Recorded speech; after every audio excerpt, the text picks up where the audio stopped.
Hi, I'm Doug Henshin, Vice President and Principal Analyst at Constellation Research, covering data to decisions. And I'm Diane Hinchcliffe, VP and Principal Analyst, covering future of work and all things CIO. And we're your hosts for episode 29 of CRTV. That's right. We're here to talk about the latest news and trends in enterprise tech. This week, Diane is going to have a special segment. He'll be joined by Liz Miller and Holger Mueller, and they'll be talking about the role of technology in the war in Ukraine. And also in this episode, Doug is going to share two of his reports, one on the rising corporate focus on ESG, that's environmental, social, and governance measures. He's also going to share his event report on last week's Honeywell 2022 Investor Conference, so be sure to see those. That's right, Don, and to my surprise, I learned that Honeywell matches the likes of Tableau and Databricks and DocuSign in terms of just its software revenue. But first, let's get to the news.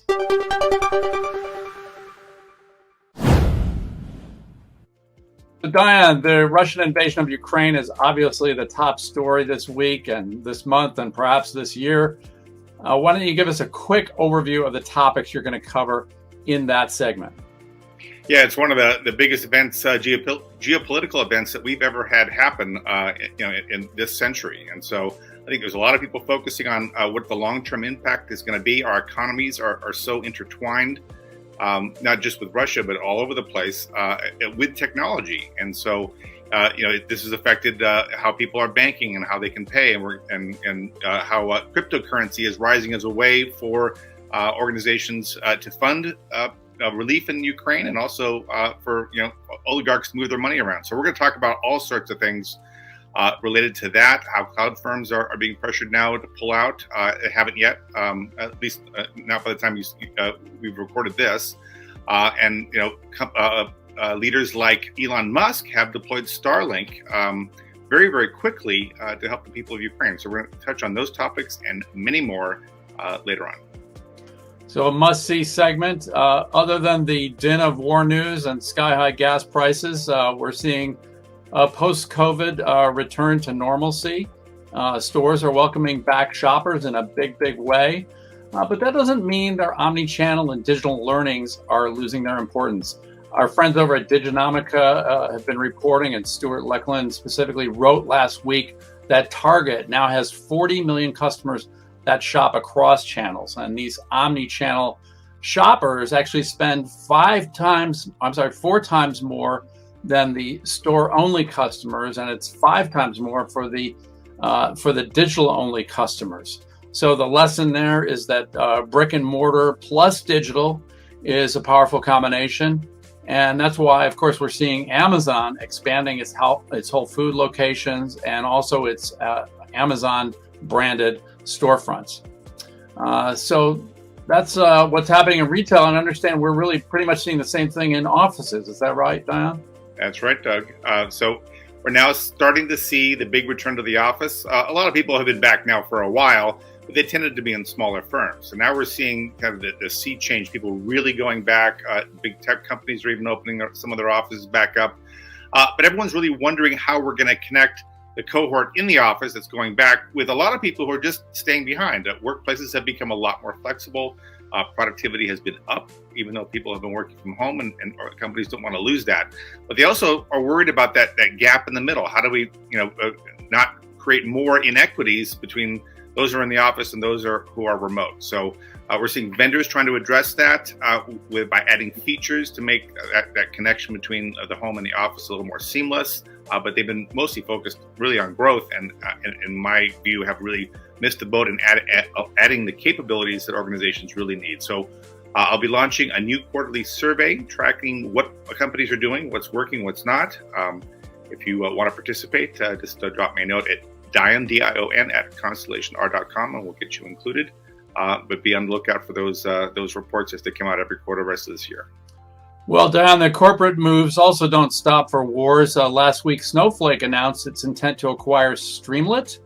It's a 2018 startup that developed an open source, cloud-based, low-code development platform for building and sharing data applications. So they've got data connectors, they've got application templates, they've got data visualizations. They're already partnered with Snowflake, so it shouldn't be too hard for them to integrate Streamlit's tech into Snowflake. The deal is still pending regulatory approval, but it's expected to complete in Q1. The price was a bit eye-popping, $800 million for a 4 or 5 year old startup. And then Snowflake's stock swooned by some 23% last week, but I don't think it was tied to that deal, maybe a little bit to the high price they paid, but more likely tied to the slowing revenue growth projections at Snowflake. Now, you got to keep that in perspective, because Snowflake grew by more than 100% in fiscal year 2021. It reached 1.2 billion. But now that it's growing this scale, you can't expect to keep up triple-digit growth. Certainly high double-digit growth. Any company would be happy with that. That's what we're likely to see in 2022. But that's all the time we have for news for this week. But stay tuned for Diane's special segment on the role of technology in the war in Ukraine. But first, it's time to learn about ESGs. Hi, this is Doug Henshin of Constellation Research, and the latest topic I've added to my research domain is ESG. Now, this is about environmental, social, and governance criteria, and it's increasingly on the agenda of public companies when it comes to reporting, planning, and analysis around corporate performance and risk. Now, I've added ESG to my agenda because these criteria are evolving from a voluntary activity into something that will be mandatory for every public company. So let's dive into the details. Environmental criteria include carbon, water, waste, and material sourcing, and all of these with an eye towards climate change and meeting reduction targets. Social criteria include diversity, equity, inclusion, labor relations, community relations, and customer data privacy and security. Governance criteria include leadership, board governance, executive pay, audits, internal controls, ethics, intellectual property protection, and not just shareholder rights, but extended stakeholder rights. Now, who cares about these issues? Well, investors and the buying public care, and you can follow their money, with 1/3 of global assets now tied to sustainable investments in the form of ESG mutual funds and ETFs. As for that buying public, brand loyalty and buying decisions are increasingly tied to company efforts around environmental and social causes. Now, ESG measures are not new, but until now they've been voluntary, established by various non-governmental organizations. Now, the big five include the GRI, the Global Reporting Initiative, founded in 2000, the CDP, the Carbon Disclosure Project, founded in 2000, the IIRC, or International Integrated Reporting Committee, later the IR, founded in 2010, the CDSB and SASB. These are Climate and Sustainability Accounting and Disclosure Standards, founded in 2010 and 2015. Now, the good news is that the standards are coming together. In September 2020, these 5 leading frameworks and standard-setting organizations announced a shared vision for a comprehensive corporate reporting system, including both financial accounting and sustainability disclosure. Now, the even bigger news, which came in November 2021, is that the IFRS Foundation announced the creation of the International Sustainability Standards Board, or ISSB. Now, the IFRS determines how public companies in more than 140 countries report their results. And significantly, the CDP and the Climate Disclosure Standards Board were consolidated into the IFRS Foundation. So the upshot is that all those NGO standards, those primary NGO standards, are going to guide these coming ISSB requirements. Now, US-based global companies use GAAP, Generally Accepted Accounting Principles, for their US-based reporting, not IRFS. But also in 2021, the U.S. Securities and Exchange Commission signaled that U.S. companies too are headed for ESG reporting requirements around carbon emissions, human resources, and cybersecurity. And the SEC made it clear they're monitoring what the IFRS and ISSB are developing, but they're going to go ahead with draft SEC regulations expected here in 2022. Now, it's notable that 71% of U.S. Fortune 100 companies already have carbon reduction targets. Now, they're not doing that just because of the rising threat of global regulatory pressure or scrutiny from partners and consumers. It's also not just that they're trying to do the right thing or try to win over ESG-driven investors and consumers. It's important to remember that carbon usage, water usage, material waste are all costs, and any effort to improve efficiency brings savings that improve profits. Now, on the social front, we've seen the great resignation and the difficulty companies are having hiring people. Inclusive policies can go a long way towards improving an employer's reputation and building a more sustainable workforce. Finally, better governed organizations have proven to be more stable, sustainable, and profitable. Not a public company? That may not matter, as many public companies are already turning to their private partners to ensure that their social and governance policies are in line with their own, and that supplier environmental impacts are accurately reflected within their own disclosures. No less important will be the growing scrutiny of consumers and public opinion as ESG-related measures become more visible and measurable. So in conclusion, the handwriting is on the wall. ESG reporting, planning, and analysis are in your future. My next step in my research is to report on what's available and what's in the works among the vendors I already cover. The next step for vendors should be to extend, organically develop, or acquire and integrate ESG-related functionality and solutions, ASAP. I encourage practitioners to look toward industry leaders on ESG, or if you're already a leader, raise the bar. Now, plenty of companies have already pledged to be carbon neutral by 2050 or 2035, but some are accelerating to 2030 or even sooner. Finally, recognize that things will change quickly with IFRS and SEC requirements. So look to today's voluntary standards, but expect change ahead. Now, from my perspective, ESG goals are hugely important, but they're just one piece among many performance measures, business risks, and regulatory concerns. So better that ESG capabilities are integrated with existing tools and platforms, rather than requiring entirely new investments that might create silos of data and analysis. So ESG must be a holistic part of the totality of what your organization stands for and how it performs. This is Doug Henshin of Constellation Research.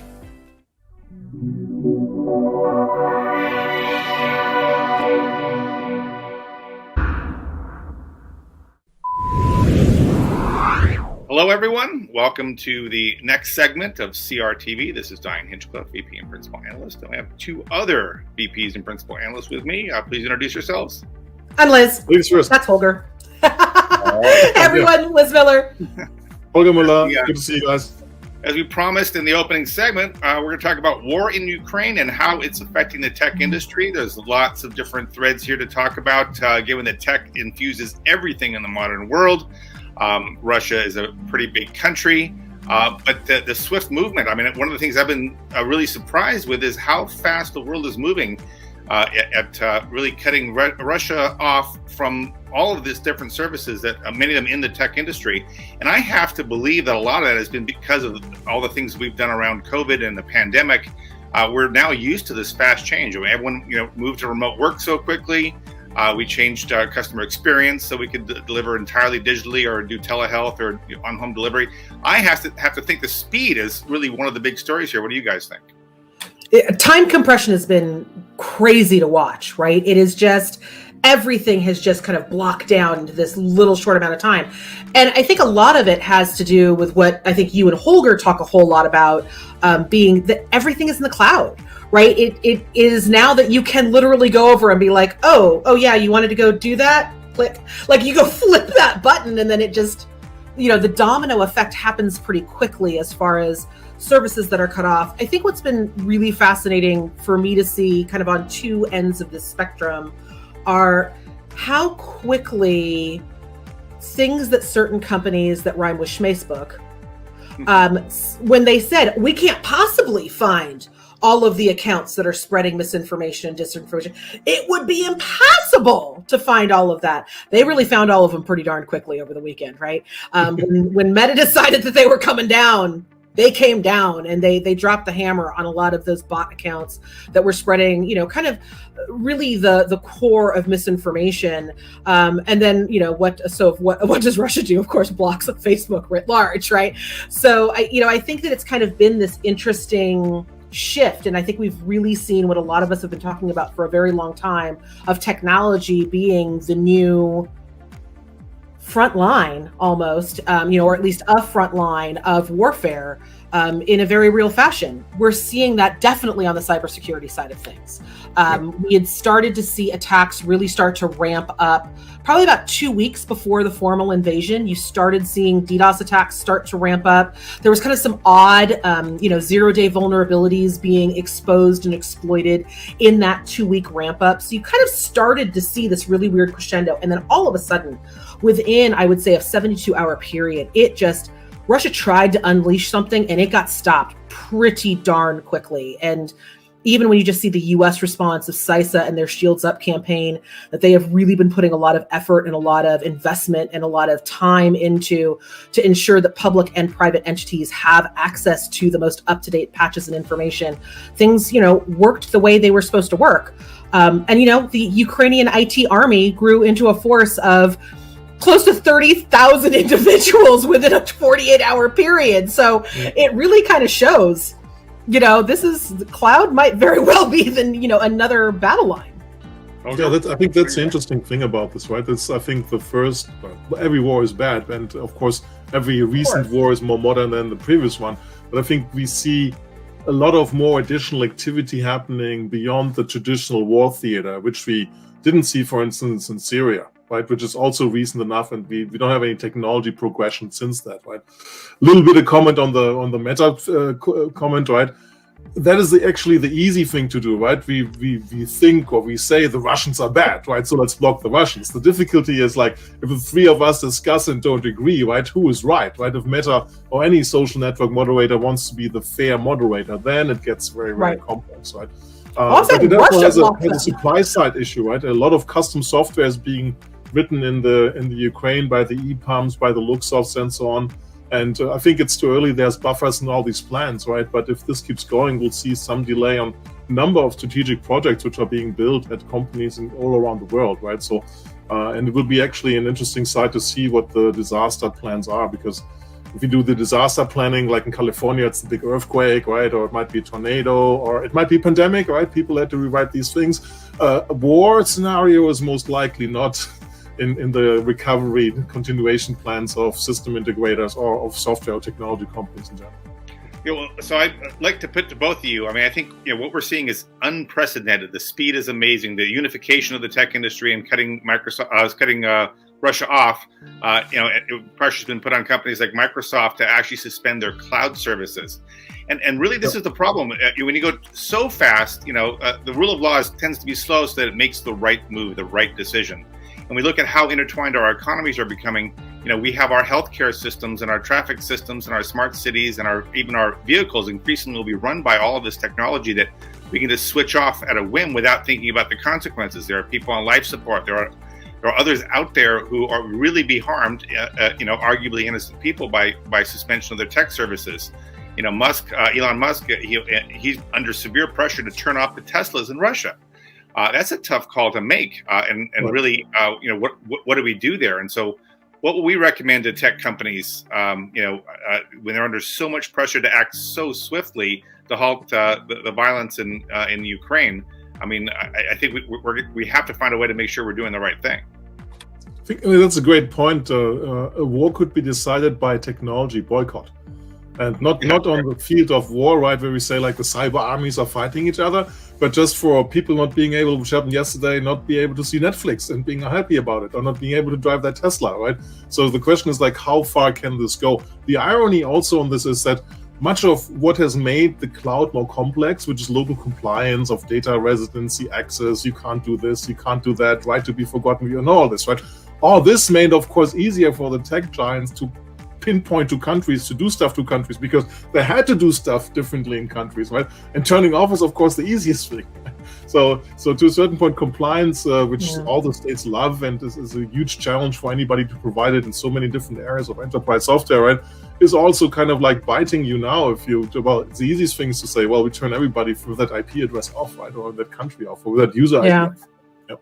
Yeah, I think, Diane, you make a really good point about doing it in a really smart and safe way, so that, it's unfortunately like making any strategic war plan, right? It's how do you make the largest impact against your strategy and your forward movement with the minimal amount of casualties and loss of life, really on both sides of the net. There are very few war strategists that look at maximum loss of, innocent life. Arguably, that's a war crime that is, somewhat happening now.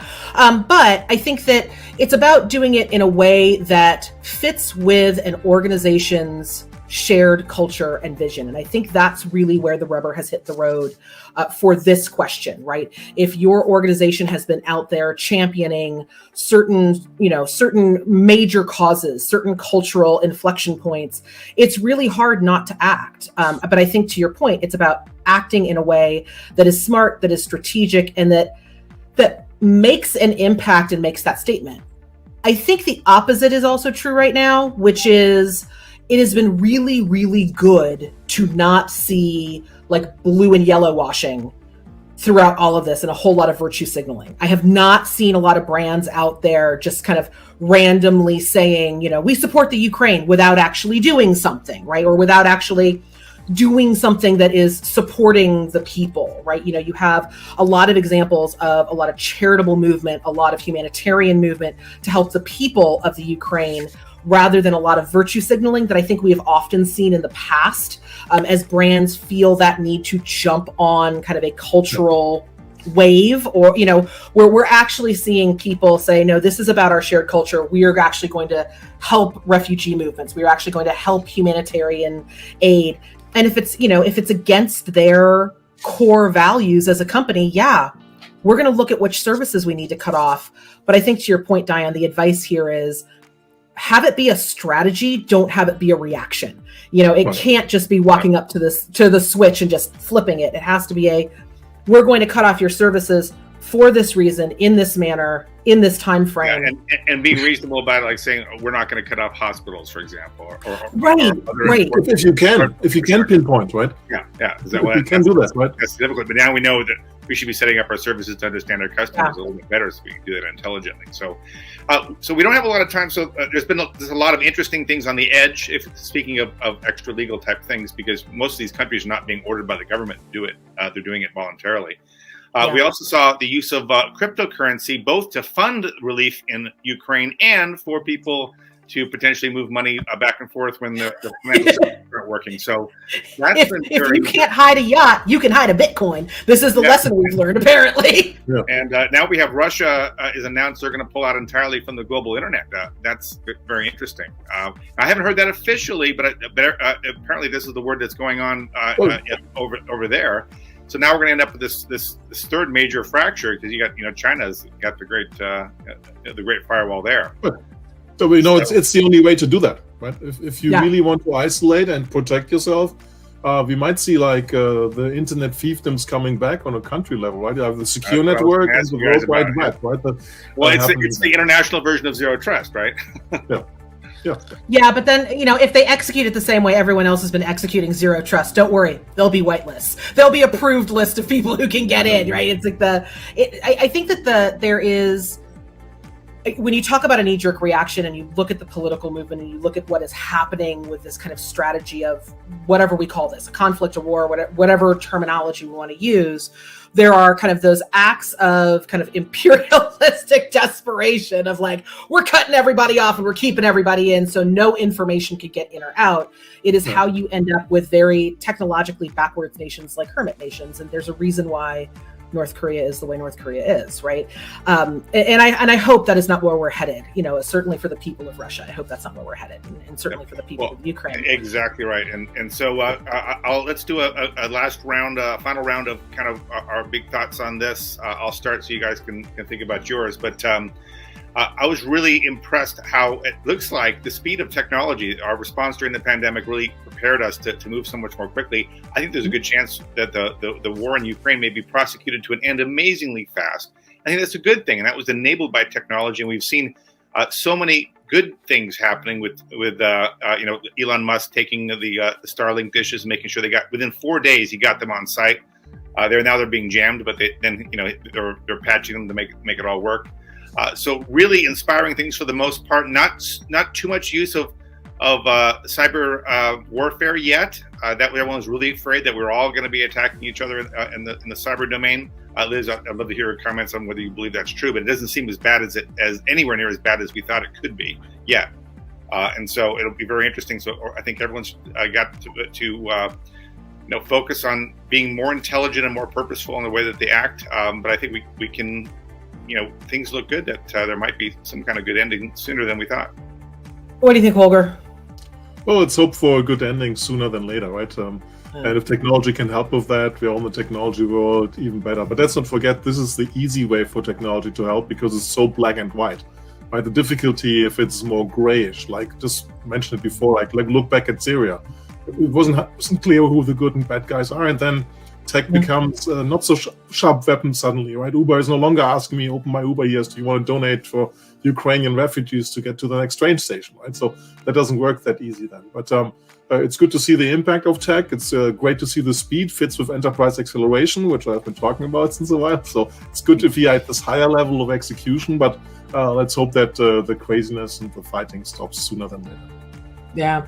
Listen, I think that the biggest thing is now we are not in a position from a security posture to step back and think that the worst is over. In fact, the worst is yet to come. And it's been pretty bad. I mean, the last couple of weeks has been, there are a lot of CISOs out there that really need a nap right about now, right? Because they have been kind of under constant poke and attack.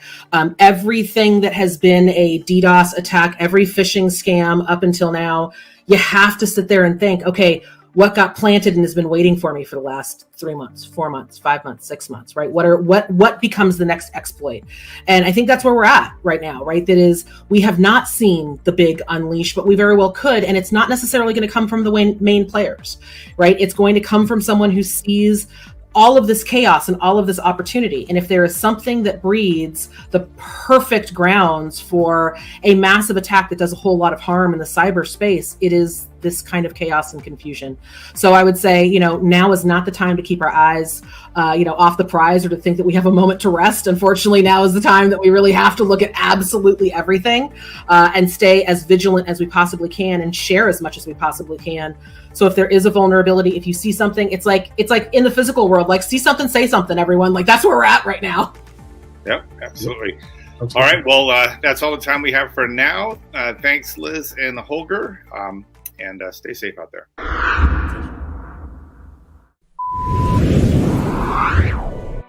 Hey folks, this is Doug Henschen of Constellation Research, and the great news is that live events are coming back. And my first live event here in 2022 was the March 3 Honeywell Annual Investor Conference held in Charlotte, North Carolina. The event was held at Honeywell's brand new headquarters building, which is directly across the street from Bank of America Stadium, home of the Carolina Panthers NFL football team and the recently established Major League Soccer Charlotte Football Club. I attended the event because Honeywell's Connected Enterprise software unit is a significant and fast-growing part of the company, accounting for more than $1.1 billion in revenue and growing. The growth leader is Honeywell Forge, a SaaS-based enterprise performance management platform that's expected to drive growth of at least 60% through 2024. Honeywell has long had on-premises software tied to its building management, retail, warehouse, industrial, life sciences, and aerospace control systems and equipment. But with the SaaS-based Forge platform, introduced about 4 years ago, Honeywell is virtualizing operational control, enabling companies to run and scale in the cloud with the benefit of analytics and remote and autonomous operation. To put the scale of Honeywell's connected enterprise software and services business in perspective, it has about the same revenue of well-known companies including Tableau, Databricks, and DocuSign. With its focus on virtualized automation and control, Honeywell Forge helps customers drive digitization and optimization. And for Honeywell itself, the business is an important growth and profit driver. Honeywell's software and services business is focused on 5 application areas that offer a total addressable market worth more than $100 billion. In the commercial real estate market, Honeywell has a software and equipment presence in more than 15 million buildings, concentrated in data centers, airports, schools, premium commercial buildings, hospitals, and pharmaceutical plants. The company also has a software presence in warehouses, retail locations, industrial plants, life sciences facilities, and more than 50,000 aircraft.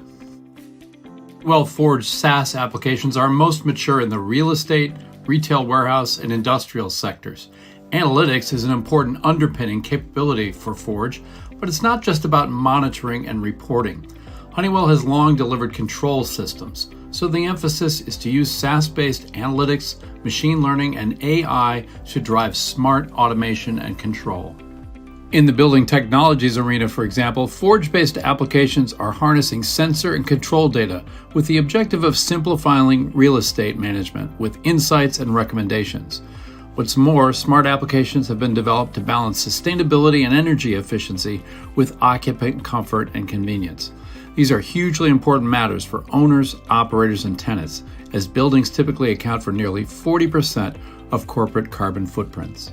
With Forge, the goal is to look beyond tactical asset management and control to deliver holistic, autonomous experiences. You're not just adjusting heating and air conditioning, you're doing it based on occupancy, weather conditions, time of day, by floor and by room on 15-minute intervals. At the same time, you're also holistically and automatically managing water, waste, gas usage, lighting, and more. Honeywell competes in software and services with vendors including Siemens, GE Digital, and Johnson Controls. There have been some stumbles in this space, with some investing heavily and then retrenching in software. But Honeywell has a clear focus on operational technology rather than information technology. It's looking to integrate rather than compete with enterprise tech vendors.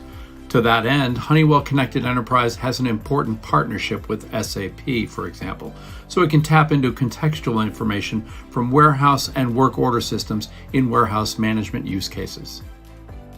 Honeywell's addressable market for smart automation and control applications is huge, so I think the company is taking a solid approach to software and services that gives it plenty of runway for fast and profitable growth. This is Doug Henshin of Constellation Research.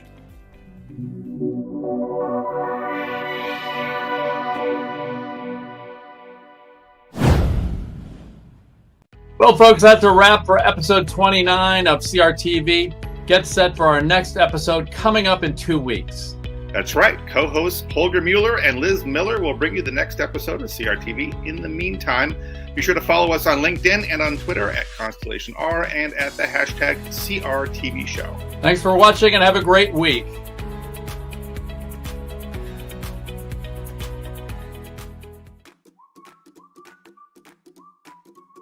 That's right, co-host Holger Miller. I messed it up. There we go. We got to try it over again.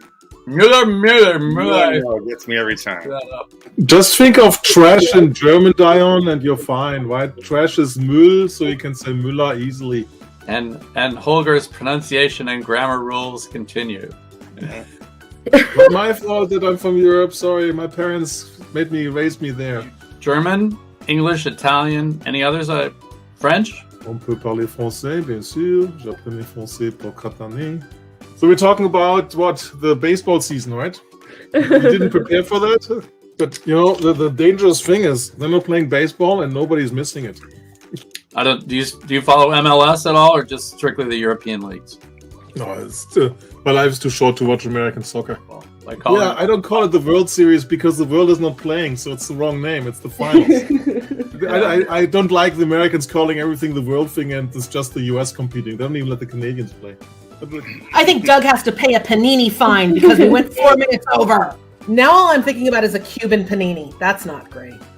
That'll be a whole CRTV. You have to eat your panini on the show. Oh, no. It's going to be the whole 30 minutes on what's your favorite panini. And it's just going to be 4 segments on us dissecting and analyzing the content of a perfect panini. It's too damn easy, Diane.